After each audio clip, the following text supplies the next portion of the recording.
Well, hello everybody and welcome back to the channel, friends. It's time for a little Babylon 5 as we watch episode 2 of season 2, Revelations. Well, there's been a ton of revelatory information around here recently, and I just wanted to take a brief second to say thank each and every one of you for stepping forward and basically giving me that getting behind me and saying, hey, just let the story play out, it'll be good. And that is absolutely the attitude that I am adopting, everybody. Make no mistake, Jeffrey Sinclair is a fantastic character.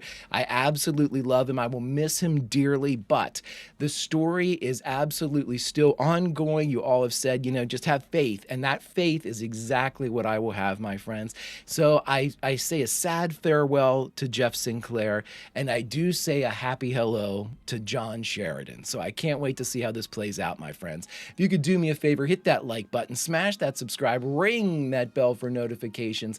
It greatly helps out a small channel, and it allows me to alert you next time it's time for a little Babylon 5.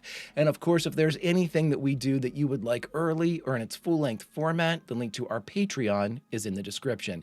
If you're not a fan of Patreon, try YouTube memberships. You'll get all of our episodes about a day early, plus any bonus episodes we come up with. But my dear friends, all that is then and this is now, and now it's time once more to be all alone in the night as we watch Babylon 5 Season 2, Episode 2, Revelations. Prepare to engage maximum warp reaction. And away we go!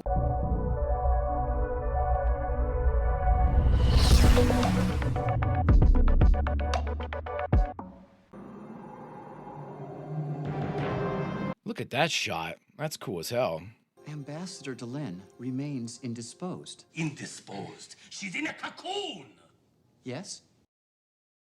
And do you have any idea when Ambassador Jakar will decide to grace us with his presence? I do not. The most breathtakingly inconvenient moment possible to explore new career options, like becoming a butterfly.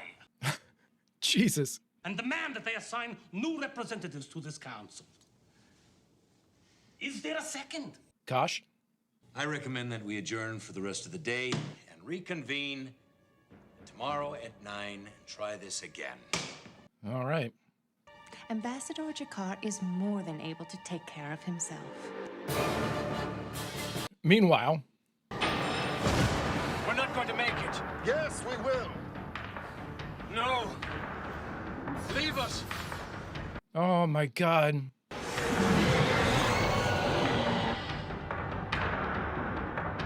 Quan bless your names. Ah. Set jump gate sequence. Destination Babylon 5. Are they following? I am looking forward to seeing the opening for season 2. Yeah, I kind of miss not seeing the opening, but hit that sax. Give me some sax. My sister's coming for a visit. And Oh, how's Mr. Garibaldi? Frankly, not great. That's what I want to talk to you about. we got that device. What's the procedure? All right, last year I came into possession of an alien device. Hell yeah. Still, there is a risk, and I wanted your permission before trying. There's no other way. It's his only hope. Then definitely do it. Let's rock. Who are you going to hook up to the machine? Well, I can't ask anyone else to take the risk if something goes wrong. I'll do it. Ooh.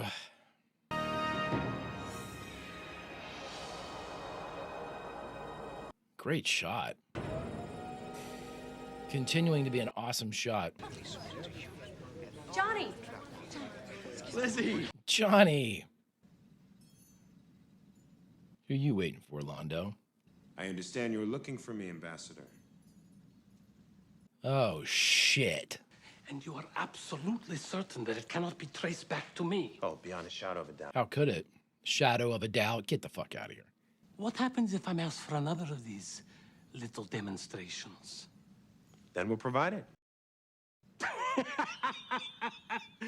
Why don't you eliminate the entire non-homeworld while you're at it? One thing at a time, Ambassador. Ooh. If you should hear about anything strange happening out on the rim, I'd appreciate being informed, even if it seems unimportant. Good day, Ambassador. Happenings on the rim, huh? There's a terrific energy here. A sense of really being on the frontier. How's your salad? Oh, it's fine. You're picking at it. We haven't seen each other in 2 years, and from the moment I got here, you haven't stopped talking about work. I'm sorry. I just, seeing you again, it brings it all back. I know. Brings what back? It's been 2 years. Then why do I still have to remind myself that she's gone? Sometimes I will turn to say something to her. She's not there, but just for a second. I don't know why she's not. I miss her, Liz. I miss her and love her as much right now as I did when she was still here. Oh. It's not easy. She was my friend for a lot longer than you were married to her, and I miss her too. Oh my God, it's his wife. Dylan, you're gonna have to punch your way out of this thing. You're up late. I couldn't sleep. He's gonna do it. This is the device, huh? Correct. I was just about to. Plug me in. Yep. No, I thought we agreed. Look, I can't have you giving your life energy and operating this machine at the same time. What happens if you pass out during the process, huh? It's better you're running it and someone else is at this end. He's my patient. But when I took over B5, he became my responsibility. All right, John. All right, we split the difference. We'll both do it in shifts, but I'll go first. Make sure the configuration is correct. Deal? Done and done. That's a good way to get into my good graces, buddy. Not that he needed to. I'm just saying. Weep for the future, Natoth. Weep for us all. But none of the governments here could have done it, which left only two possibilities: a new race or an old race. A very old race. Jaquan said that before the enemy was thrown down, it dwelled in a system at the rim of known space. Dark, deserted worlds where there should be no life, where no living thing has walked in over 1,000 years. Something is moving. So much for not note-taking. Hoping to go unnoticed. We must warn the others, Natoth. Really? After 1,000 years, the darkness has come again.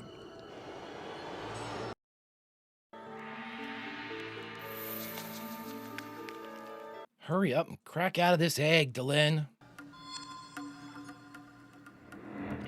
Mike, are you buddy? What's up, Doc? It's his second favorite thing, right? Sector 2, we're all green down here. Yeah, dickhead. Did you stop them? They're gonna kill the president. I'm afraid the president's dead. Earth Dome is saying it was an accident. No. Captain John Sheridan, your new CO. I don't know you. Yeah. But do you remember what happened? Do you remember who shot you? I keep trying. He wouldn't have seen him, yeah. No, I don't remember. I shot from behind. Great. Great. Ah, Ambassador Jacquard. Back from your little expedition, I see. Did you find anything interesting? Look at that outfit Jakar's got on. But there may be some dangers that threaten both our peoples. Not to mention the Minbari, the Earthers, the League, and everyone else around here. Except possibly the Vorlons. I don't know what could threaten them, really. We don't know anything about him. Very soon, Ambassador, I may require your help in the interests of all our governments. Help? My help? Wow. You see, just after you left, we discovered something happened to her. Is she still alive? That is a very good question. Yeah. No one really knows the answer to that one either.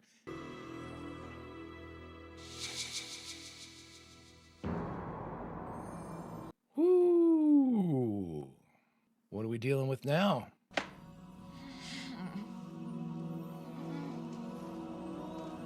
Delenn?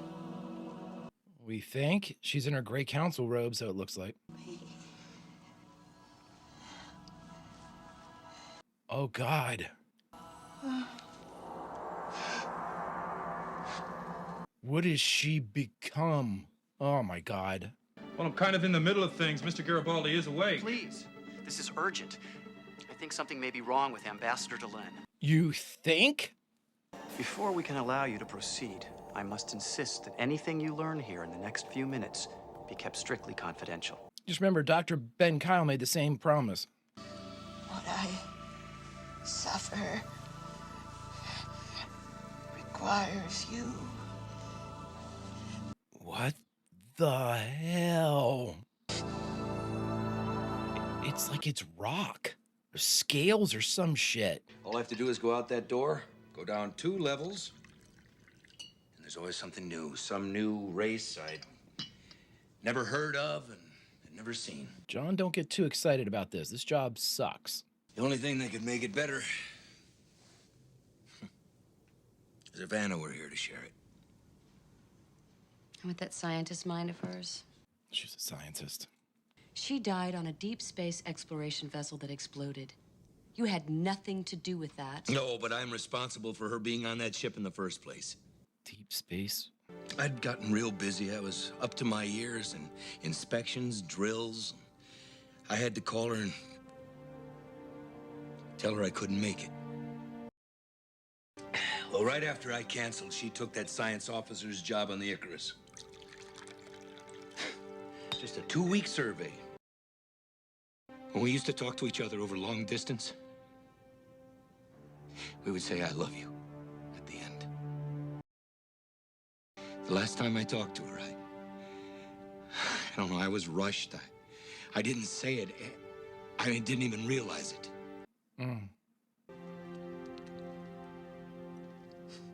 Oh, Lizzie, I miss her. Oh, man.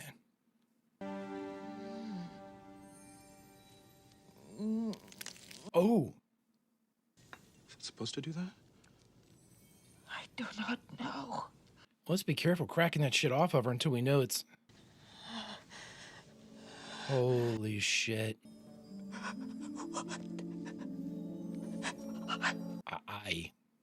You say the dead worlds previously controlled by this force are inhabited again.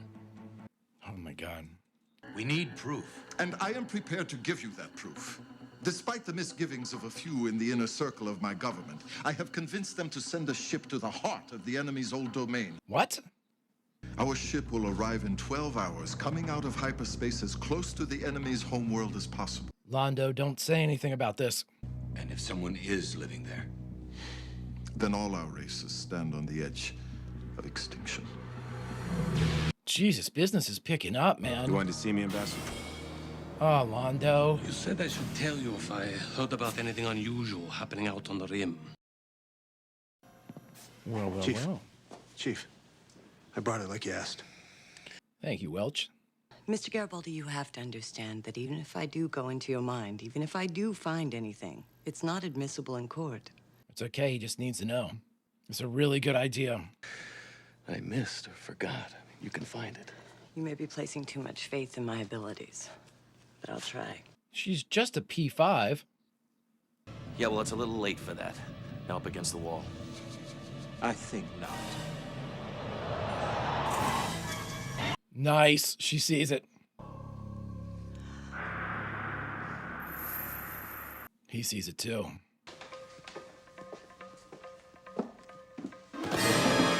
Yeah. Go ahead, go for it. Make my friggin' solar year. I knew I liked you, Welch. All right, that's enough. It's all yours, sir. Unless you want to walk around the block a few times and leave him to us. Yeah. Put him in lockup under maximum security. I want checks every quarter hour. Yes, sir. Yeah, put him on suicide watch, too. We've had too many of these sons of bitches recently killing themselves. Hey, what are you doing? I have to get out of here. Look, you are in no condition. They caught the guy who shot you, all right? Yeah, I gotta talk to him. But I have to see him. Yeah. I'd like to talk to him. Look, why are you doing this to yourself, huh? Because I have to. Now, you can help me, or you can get out of my way. Come on, Franklin. Help him. You know what he's like. There you go. I trusted you. He's not gonna tell you anything. Why? My God, why'd you do it? I like these shots. I had my instructions. From... There's a new order coming back home, Garibaldi. You can either be part of it or you can be stepped on. Like an ant? You don't even know what trouble is. But you're gonna find out real soon. Well, you won't be around to see it, so. Shooting a senior officer is an act of treason and mutiny. The penalty is spacing. They put you in an airlock, seal it, and open the space door. It's the worst kind of death you can imagine. And when that day comes, I'll be there to push the button. Nice. Hey, Garibaldi. Be seeing you. I thought he was going to say, watch your back. And I'd been like, that's what Walker Smith said. JMS, I just figured that out. This is very serious, Captain. If there's the slightest chance this might be true, we need to investigate fully. Oh, I agree, sir. Good. I want him put on the first prison shuttle to Earth. Shit.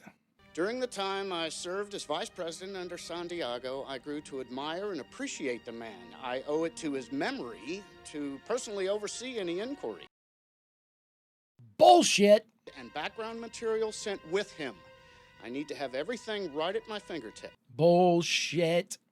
You're a good man, Sheridan. Thank you. Good work on this. To you and your chief of security.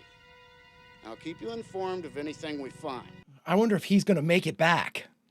Oh, he died, everybody. He killed himself or something. That's a badass ship. Pull back! Pull back! Yep, they're waiting for you. The Kari says it cannot afford to send another ship for some time. No, I won't accept this. Yeah. This cannot have been an accident. It's not. Ambassador Delenn has been unavailable of late. She has now returned and wishes to know if she may take back her seat on the council. Well, hell yeah. Doesn't matter what she looks like. Oh, the hands are normal.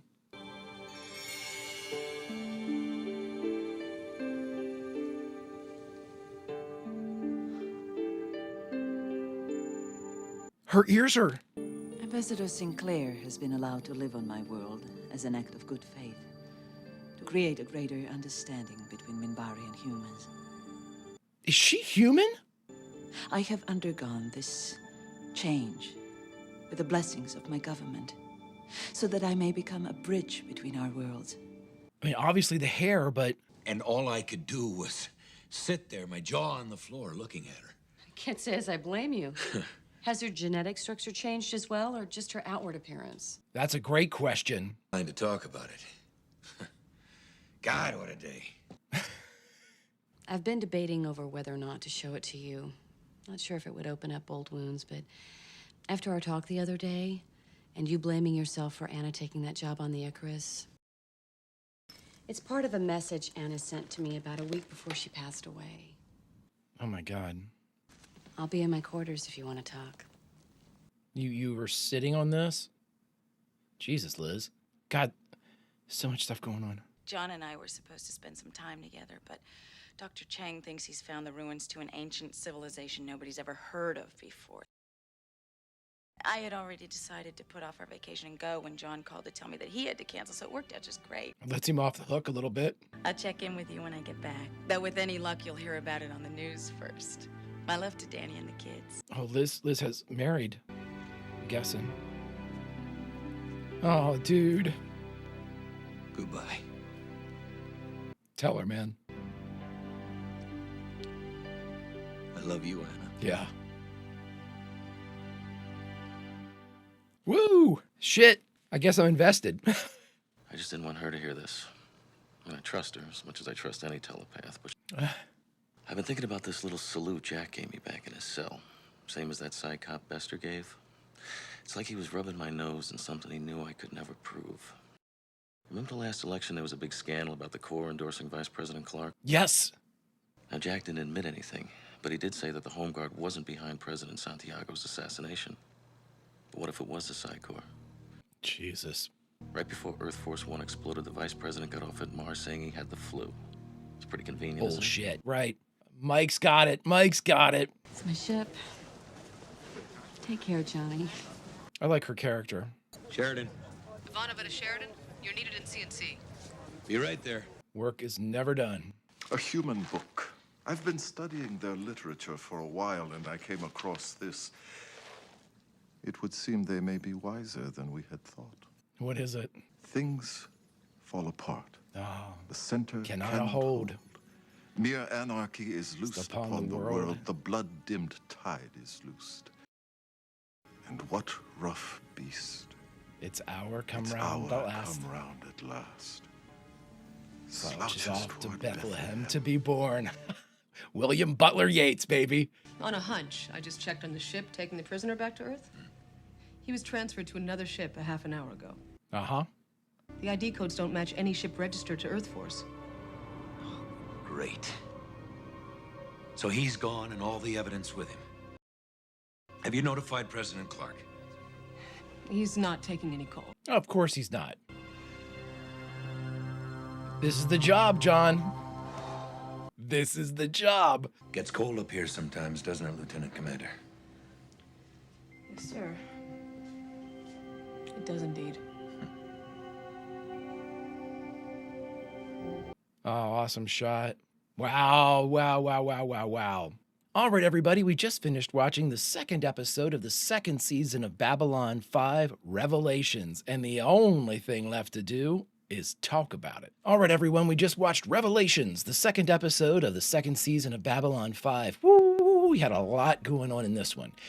Okay, so I like how they're giving us, this was you really kind of had to do this. We needed more on Sheridan. For the same reason that at the beginning of season 1, before I had watched The Gathering, I kept saying that we needed more on Jeff. We needed more on Jeff. I needed to have some type of stake or some type of I had to understand him a little bit better. And had I watched The Gathering, that would have been taken care of. But when I did watch The Gathering, I realized, yeah, perfect. They had given us a good backstory on Jeff. That's what was needed for Sheridan here, and I'm glad they addressed it very quickly.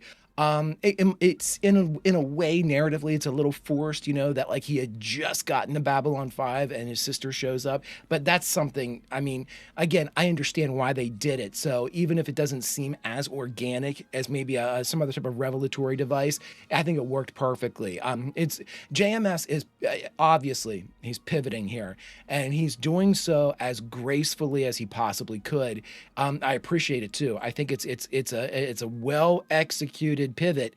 It just, a couple things needed to be rushed a little bit, and I completely understand why.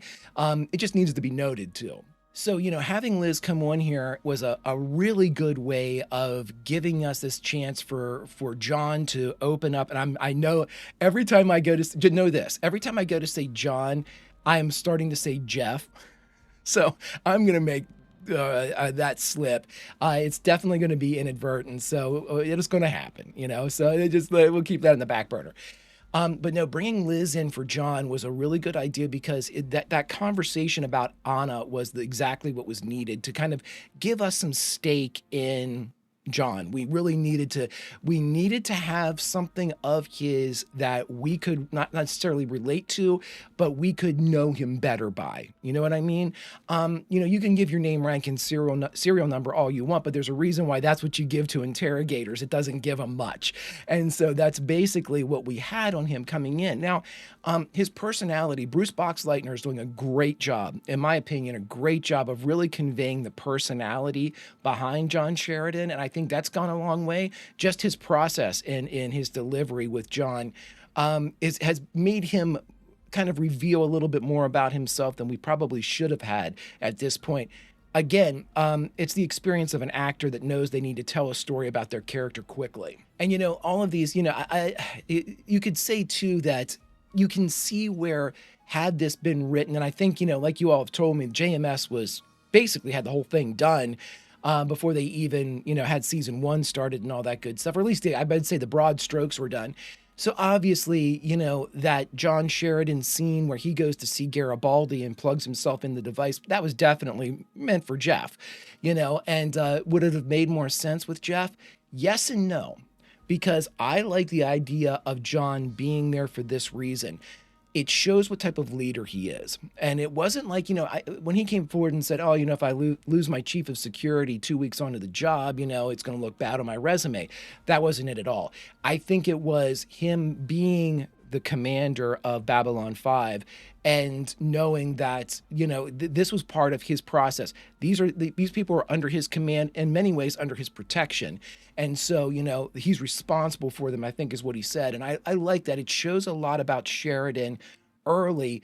It's a little forced, but again, when I say stuff like that, I don't mean that, it's a little forced, in the grand scheme of telling stories. It's a little forced for Babylon 5 because they've taken their time to tell these things. When I mention these things, like it's a little forced or, it's not really that organic, that is me respecting the process of JMS, making sure this works as quickly as it is. It is incredibly impressive. So, absolutely, is it less organic? You can absolutely say, sure. But that comparison and that note doesn't take into consideration the fact that we are just getting basically a replacement character for Jeff Sinclair. And so you need to do these things. And the idea that JMS is doing this as quickly and as effectively as he is, again, it's incredibly impressive. You brought in a new character and brought him up to speed, basically, in 2 episodes. Dude, that is insanity to be able to do that as well as he did it, as well as he integrated this new character in. Here's a question that I have, if anybody can answer in a non-spoilery way, obviously. I wonder if there was ever any consideration given to just recasting Jeff Sinclair. I'm really curious about that because in 99 out of the other 100 properties, if something similar had happened where you lose a main actor, an actor portraying a main character, they would have kept the character and then, like, we've seen this example several times in, like, when actors have passed away. I think of, like, Dumbledore in the Harry Potter series. When we had somebody pass away, somebody else takes over. It's obviously not the same person, but again, it's the same character. And eventually, it kind of works. And I'm not sure. I think I'm more impressed by the idea that they didn't do that. I think doing that might have been the easier route. It would have been more jarring for the audience, even though this transition was very shocking, at least for me. I know many of you have said the same thing, but I think that this biting the bullet now might have more reward later. And here's what I mean by that. I think that if there was something, and again, this is probably more in JMS's wheelhouse here, if there was something that had yet to be revealed about your main protagonist, whether it's Sinclair or Sheridan, if there was something that needed to be revealed and hadn't been revealed yet for Sinclair, having a new character adopt whatever the revelation would be, it would be easier. I don't know if that's the case. Again, too, if there was something that you wished you would have changed about the character, if you're the writer, about the character of Jeff Sinclair, like backstory or relationship or some type of momentous event or even like a trait or something that they had in common or an action that they had taken, you have a reset button here and a chance to kind of like tweak that character more in line, like if it had drifted a bit. I'm not saying that any of that happened. I'm just trying in my own head to kind of figure out what would be the pros and cons of a recast and the pros and cons of a replacement. And I think that once you got past that jarring, what do you mean, Jeff's gone? Oh, and this is John. I think that you have more opportunity with the new character going forward, new stories, new dynamics to establish, which leads me to this. Now, okay, here's one thing that I was thinking of when I saw this, because we had the little crystal that basically had Anna's, like, that last message that she sent to Liz, and we got to see what she looked like. Well, as soon as we saw what she looked like, I started thinking, and is it just me? It might just be me, but doesn't she have at least a passing resemblance, like, to Ivanova? And not just Ivanova now. Now it looks like there's with Delenn now having this like long dark hair, and there was something like when she revealed herself, John was like he kind of like not caught his breath, but kind of like there was a reaction shot on John when she did that. So there was no other reason to have a reaction shot on John when she revealed, because John wouldn't have known what she looked like before. You know what I mean? He would have known she was a Minbari, but he wouldn't have known, he wouldn't have been as shocked as somebody that had, been walking shoulder to shoulder with her the last, year on Babylon 5. So I thought that was interesting. And again, then we had that final scene of the two of Ivanova and Sheridan kind of in the window together. And I'm not looking to try to, I actually don't like the idea of having like a romantic relationship or anything like that.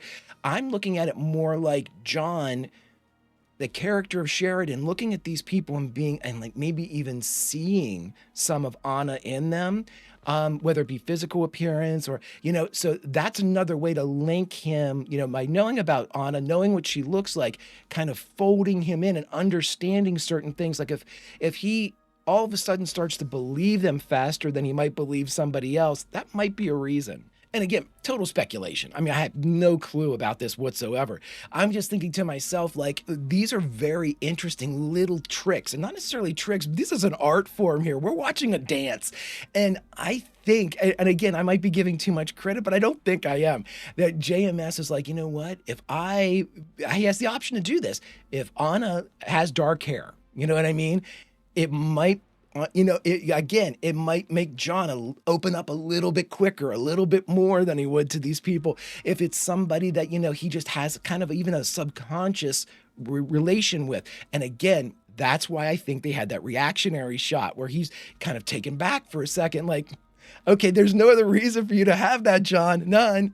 And I'm going to end with this. The story is obviously progressing at a rapid rate here. And we have Morden come in here and basically say, hey, if you see anything happening on the rim. So it's obviously that he's working with the shadows, as we started to call them whenever we saw them show up and kill that Minbari, or not Minbari, the Centauri.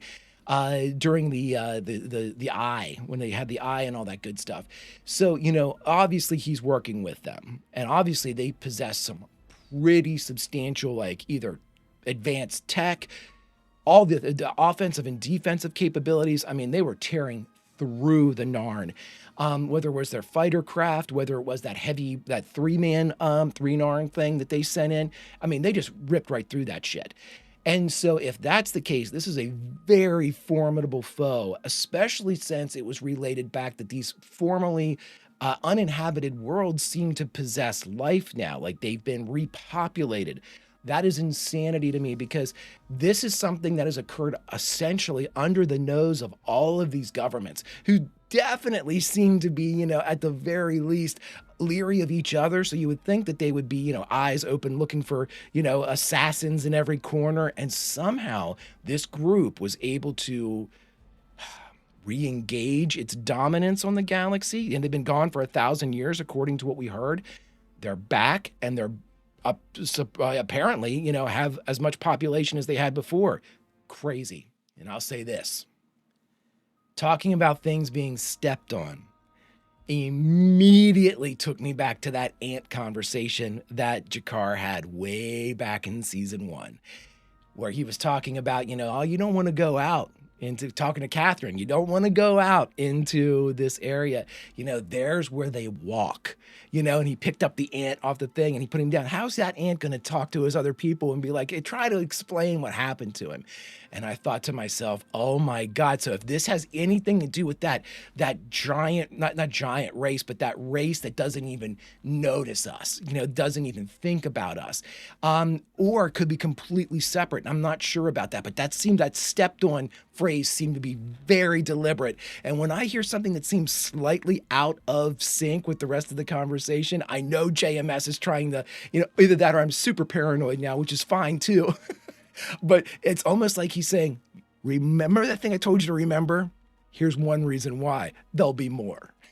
Oh, friends, what a show. What a show to get you thinking. What a show to make you want to binge the rest of a season. What a show to make you have to put your brakes on to appreciate each and every second of each and every episode. Friends, if you could do me a favor, hit that like button, smash that subscribe, ring that bell for notifications. It greatly helps out a small channel, and it allows me to alert you next time it's time for a little Babylon 5. And of course, if there's anything that we do that you would like early or in its full-length format, the link to our Patreon is in the description. And if you're not a fan of Patreon, consider sticking with us on YouTube memberships. You'll get all of our episodes about a day early, plus any bonus episodes we come up with. But my dear friends, it's time for us to say goodbye. from Babylon 5. So where should we say goodbye from? Well, friends, there was so much going on in this one. There were so many things that were happening in this one. What I think we should do is we're going to say goodbye from Command Deck. We're going to say goodbye from that area looking right out the window with Sheridan and with Ivanova at the end. Because, friends, sometimes it gets cold up here. Until such time as we get to take another step along this fantastic trail, Vulcan roll, and I'll see you.